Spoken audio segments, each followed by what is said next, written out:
Bismillahirrahmanirrahim. Assalamualaikum warahmatullahi wabarakatuh. Alhamdulillah, wassalatu wassalamu ala rasulillah wa ala alihi wa ashabihi wa man walah. Halaqah yang ke-85 dari silsilah ilmiah pembahasan kitab Fadlul Islam yang ditulis oleh Syekh Muhammad bin Abdul Wahhab rahimahullah. Beliau mengatakan walahuma min hadits Ibn Abbas, dan di dalam Sahih Bukhari dan Muslim dari hadisnya Abdullah bin Abbas, fa aqulu kama qala al-'abdu shalih, maka aku akan mengatakan seperti yang dilakukan oleh hamba Allah yang saleh, maksudnya adalah Nabi Isa. Apa yang dilakukan oleh Nabi Isa? Ketika di hari kiamat beliau ditanya oleh Allah, "A anta qulta lin-nasi ittakhiduni wa ummi ilahaini min dunillah?" Ada manusia yang menyembah kepadamu, menjadikan kamu sebagai sesembahan selain Allah. Apakah kamu dulu mengatakan kepada orang-orang untuk menyembah dirimu dan juga ibumu? Maka di antara ucapan beliau, qala subhanak ma yakunu li an aqula ma laysa li bihaq in kuntu qultuhu faqad alimta ta'lamu ma fi nafsi wa la a'lamu ma fi nafsik innaka anta 'allamul ghuyub. Ma qultu lahum illa ma amartani bihi an ibudullaha rabbi wa rabbakum wa kuntu 'alaihim syahidan ma dumtu fihi. Ya, beliau tidak mengetahui. Aku melihat mereka selama aku itu bersama mereka. Falamma tawaffaitani, ketika engkau sudah mematikan aku, maksudnya adalah menidurkan beliau dan mengangkat beliau ke atas. Kunta antar raqiba alaihim, engkau lah yang melihat keadaan mereka. Ini yang diucapkan oleh Nabi Isa. Pas aku melihat ketika aku masih bersama mereka. Setelah aku tidak bersama mereka, maka aku tidak melihat keadaan mereka. Tidak tahu bahwa ternyata ada manusia yang menyembah beliau. Ada yang menyembah beliau tidak tahu. Yang beliau tahu ya ketika beliau bersama mereka itu belum ada orang yang menyembah kepada beliau. Maka Nabi Muhammad mengingat ucapan Nabi Isa ini dan beliau mengatakan fa aqulu kama qala al-'abdu shalih, aku akan berucap seperti yang diucapkan oleh hamba yang saleh. Yaitu apa? Wa kuntu 'alaihim syahidan ma dumtu fihim. Aku melihat mereka, menyaksikan mereka selama aku bersama mereka. Tapi setelah beliau meninggal dunia, maka beliau tidak tahu apa yang terjadi, apa yang mereka ihdath setelah beliau meninggal dunia. Ternyata ada yang membuat bid'ah di dalam agama, ternyata ada yang melakukan kemurtadan. Ini hadisnya, wa inna nasan min ashabi yu'khadhu bihim dzata shimal. Ada sebagian orang di antara sahabatku, ternyata mereka masuk di dalam dzatu shimal, maksudnya masukkan ke dalam jahannam. Fa aqulu ashabi, beliau mengatakan sahabatku.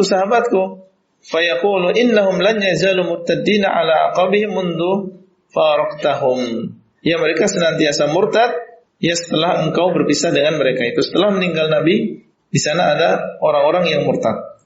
Taib, faqulu kama qala al-'abdu shalih, maka saat itu beliau akan mengucapkan seperti yang diucapkan oleh hamba yang saleh, wa kuntu 'alaihim syahidan ma dumtu fihi. Ini menunjukkan bahwasanya Nabi SAW berlepas diri dari orang-orang yang murtad setelah Nabi SAW atau merubah agamanya setelah Nabi SAW.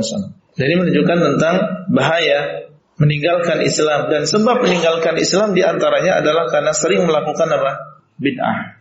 Sebab meninggalkan Islam dan Nabi SAW berlepas diri dari mereka, orang-orang yang murtad dari agama Islam, maka beliau berlepas diri dari mereka. Di antara sebab murtad adalah karena melakukan bid'ah di dalam agama. Karena terus melakukan bid'ah, akhirnya lama-kelamaan syaitan menghias-hiasi bid'ah tersebut dan membisiki bahwasanya tidak perlu dengan Islam lagi, tidak perlu dengan sunnah lagi, akhirnya keluar dari agama Islam. Kemudian setelah itu beliau mengatakan walahuma anhu marfu'an, dan bagi keduanya, maksudnya adalah Bukhari dan juga Muslim, walahuma anhu marfu'an, diangkat sampai Nabi SAW, ma min mauludin yuladu illa 'alal fitrah. Tidak ada seorang anak yang dilahirkan kecuali di atas fitrah. Dan yang dimaksud dengan fitrah di sini adalah al-Islam. Anak yang dilahirkan oleh ibunya, maka pertama dia dilahirkan dalam keadaan fitrah, yaitu dalam keadaan Islam. Seandainya dia tumbuh dan berkembang bersih, tidak ada pengaruh dari luar, tidak ada pengaruh dari orang tua, tidak ada pengaruh dari syaitan, maka akan tumbuh dia di atas fitrahnya.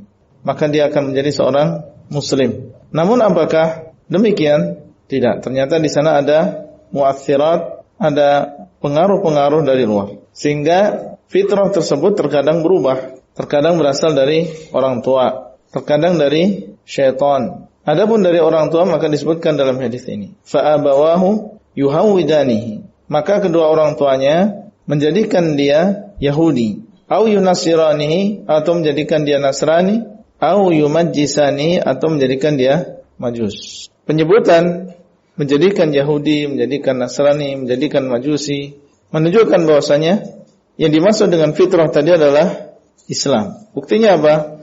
Karena di setelahnya disebutkan hal-hal yang bertentangan dengan Islam. Dan ini menunjukkan bahwasanya Yahudiyah, Nasraniyah, dan juga Majusiyah ini bertentangan dengan Islam. Sebagaimana sudah berlalu, meskipun orang Yahudi dia menyandarkan diri mereka kepada seorang nabi, orang Nasrani juga demikian. Namun setelah kedatangan Nabi SAW, kalau mereka tidak mengikuti Nabi SAW, maka mereka telah keluar dari Islam. Dan agama mereka adalah agama yang batilah. Nah, sudah disebutkan bahwasanya agama yang batil terbagi menjadi dua. Pertama adalah agama yang memang ajarannya bertentangan dengan agama Islam, seperti Majusiyah, Wathaniyah, dan ada di antaranya agama yang dia asalnya adalah agama para nabi dan juga para rasul. Mereka mengikuti kitab, mengikuti nabi, cuma menjadi batil setelah kedatangan Rasulullah SAW. Karena setelah kedatangan Islam yang dibawa oleh Nabi SAW, tidak boleh bagi seseorang yang telah mendengar kedatangan beliau kecuali mengikuti beliau SAW.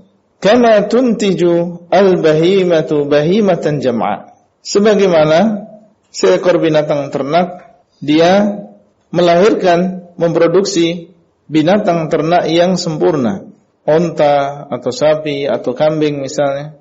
Ketika dia melahirkan maka dia mengeluarkan anak yang sempurna, tidak ada kekurangan. Jam'a berasal dari kata jam', maksudnya adalah menyeluruh, sempurna, tidak ada yang terpotong, kakinya sempurna, telinganya sempurna, matanya sempurna, dan seterusnya. Tapi di sini beliau SAW karena berbicara dengan orang-orang Arab yang mereka mengenal hewan-hewan ternak tersebut, ingin memudahkan pemahaman bagi mereka.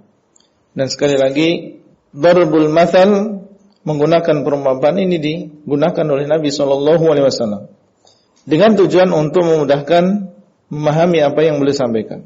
Tidak masalah yang demikian, dan ini adalah termasuk usulub di dalam berdakwah. Namun yang perlu diperhatikan, jangan sampai kita membuat permisalan yang bertentangan dengan syariat. Hal tuhissuna fiha min jada'a. Apakah kalian merasakan di dalam anak hewan ternak tadi min jada'a ada sesuatu yang terpotong, atau apakah telinganya terpotong? Karena kebiasaan mereka menandai dengan memotong sebagian anggota badan hewan ternak tersebut. Nah, sebelum dipotong, apakah kalian melihat di dalam anak hewan ternak tersebut cacat atau terpotong telinganya misalnya? Nah, di sini beliau sallallahu alaihi wasallam ingin memudahkan pemahaman bagi mereka bahwasanya asalnya seorang anak manusia dilahirkan oleh ibunya dalam keadaan dia di atas Islam, menyerahkan diri kepada Allah. Dan ini menunjukkan tentang keutamaan Islam. Hatta takunu antum tajda'unaha, sehingga kalianlah yang akhirnya menjadikan dia terpotong.